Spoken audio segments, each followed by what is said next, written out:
Every iPhone camera since the iPhone 12 Pro Max has had a fixed aperture.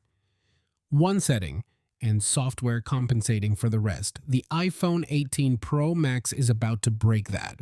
After going through every single leaked spec, supply chain report, and dummy model that has surfaced in the last 3 months, I have a take on whether this upgrade cycle is actually worth your money.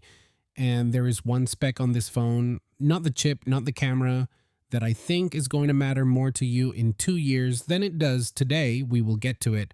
But first, let me show you what is real, what is speculation, and what Apple does not want you focused on right now. So here's what we are working with. The iPhone 18 Pro Max is due September 2026, alongside the iPhone 18 Pro and Apple's first foldable, rumored to be called the iPhone Ultra. No standard iPhone 18 this fall.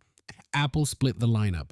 If you want a new iPhone before spring 2027, your only options are the Pro tier, which is either a great situation or a calculated squeeze, depending on how you look at it. I have spent the last several weeks going through every credible leak, the supply chain reports from the elec, the dummy models, the Pantone code leaks, the display sourcing news, and my take landed somewhere a little different from what most people are saying. Okay, the design, the back is essentially identical to the iPhone 17 Pro. Same silhouette. The dummies that leaked in late May 2026 measure 0.36 millimeters taller and 0.39 millimeters wider. So, the same phone. But here is what is different. And this is the part people are underreacting to. The two-tone look from the 17 Pro, gone. Apple reportedly updated the back glass so the color flows seamlessly into the titanium frame. It is a more unified finish, less visual break between materials. And when you pair that with dark cherry, a deep wine red that drifts toward purple, the result is genuinely one of the best looking Pro iPhones Apple has ever made.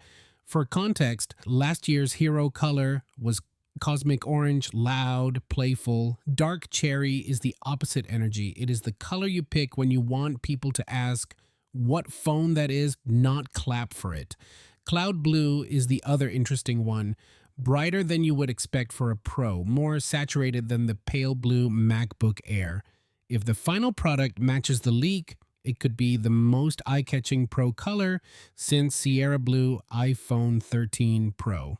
Now, one important caveat, the dark cherry chassis images that leaked on June the 4th from that Korean Naver blog.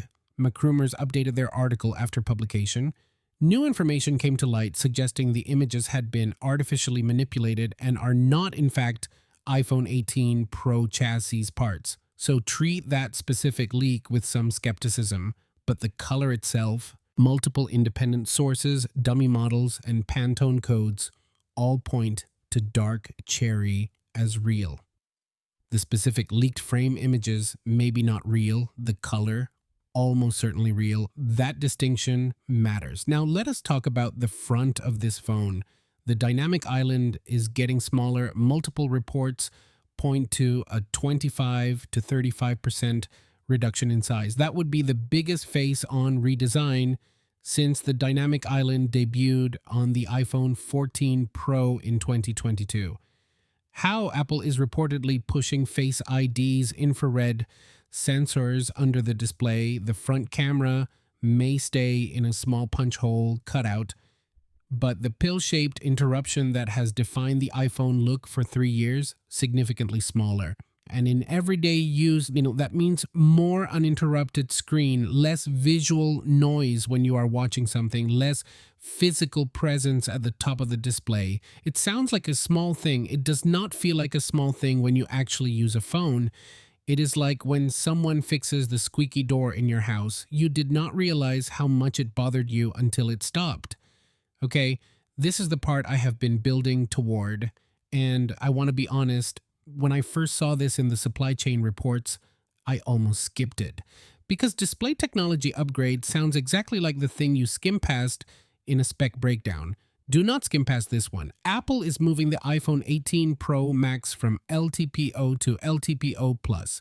New panels produced almost entirely by Samsung Display and LG Display. BOE, which supplied some panels for the 17 Pro, did not make the cut. The reason? Their LTPO Plus yields were not good enough. So what does LTPO Plus actually mean for you? Two things. First, better power efficiency. LTPO Plus extends oxide material to the driving transistors in the display, not just the switching ones. That gives finer control over exactly how much current hits each OLED pixel. The display runs at the most efficient setting possible for whatever you are looking at. In plain language, your battery lasts longer. Not because the battery got bigger, because the screen is smarter about how much power it draws. And speaking of battery, leaked figures point to 5,100 to 5,200 milliamp hours for the Pro Max, up from 5,088 milliamp hours in the eSIM version of the 17 Pro Max. That is not a massive jump on paper, but LTPO Plus running on top of a bigger battery, that is a meaningful change. Second benefit, less flickering and graininess at low brightness levels. If you have ever used your iPhone in a dark room and noticed that slight graininess when brightness is turned down low, that is an old behavior at low refresh rates. LTPO Plus reduces that. Less susceptibility to burn-in over time too, which is already not a widespread problem on the 17 Pro, but now it is even less of one.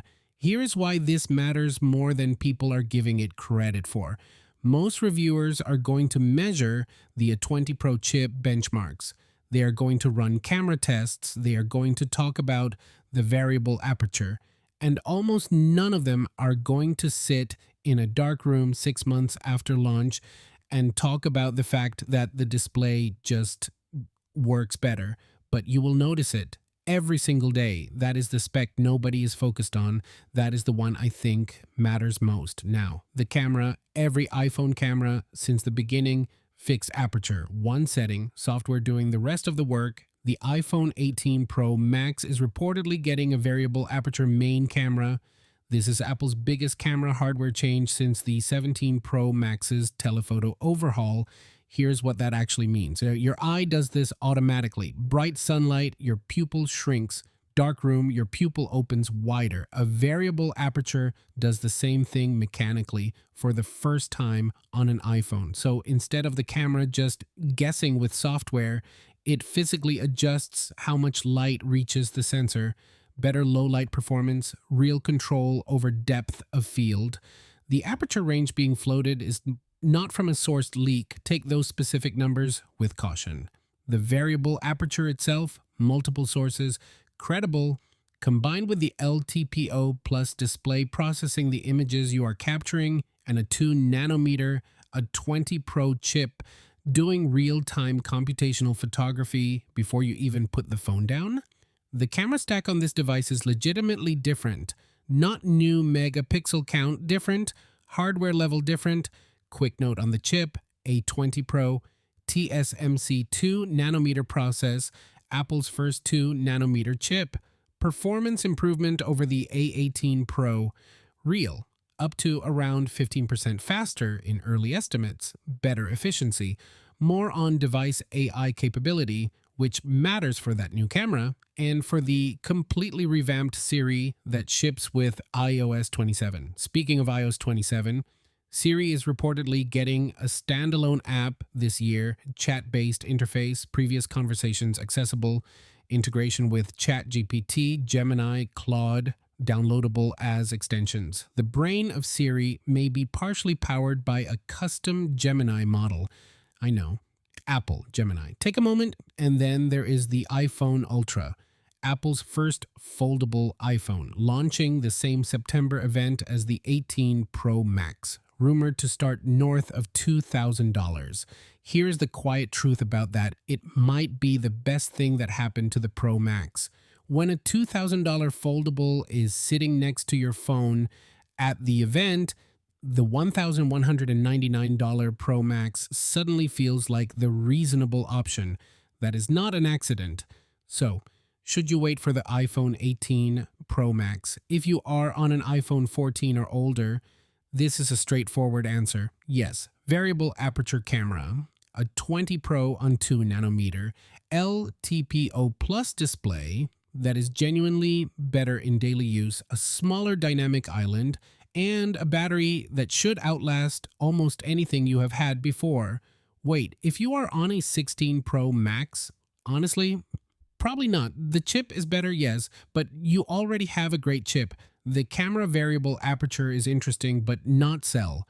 My current phone tomorrow, interesting. If you are on a 17 Pro Max, do not do it. The dark cherry is beautiful. I understand the temptation, but you would be paying $1,200 for dark cherry and a slightly smaller pill. The people who benefit most from this cycle are the 14 and 15 Pro users who have been waiting, and honestly, those people have been waiting for exactly the right cycle, because this is not a spec sheet upgrade. It is a hardware level upgrade, a display level upgrade, and the first camera redesign that is not just more megapixels. One thing I am genuinely curious about, Apple moved the standard iPhone 18 to spring 2027. That is a strategy move. It pushes annual upgraders up into the Pro tier, which means this fall, if you want a new iPhone, this is your only real option. Is that a good thing for consumers, or is it Apple managing up its own average selling price? I know what I think. Let me know what you think in the comments. And if you are deciding between the 18 Pro and the 18 Pro Max, I am making that comparison video next, because the gap between those two phones this year is more interesting than it looks.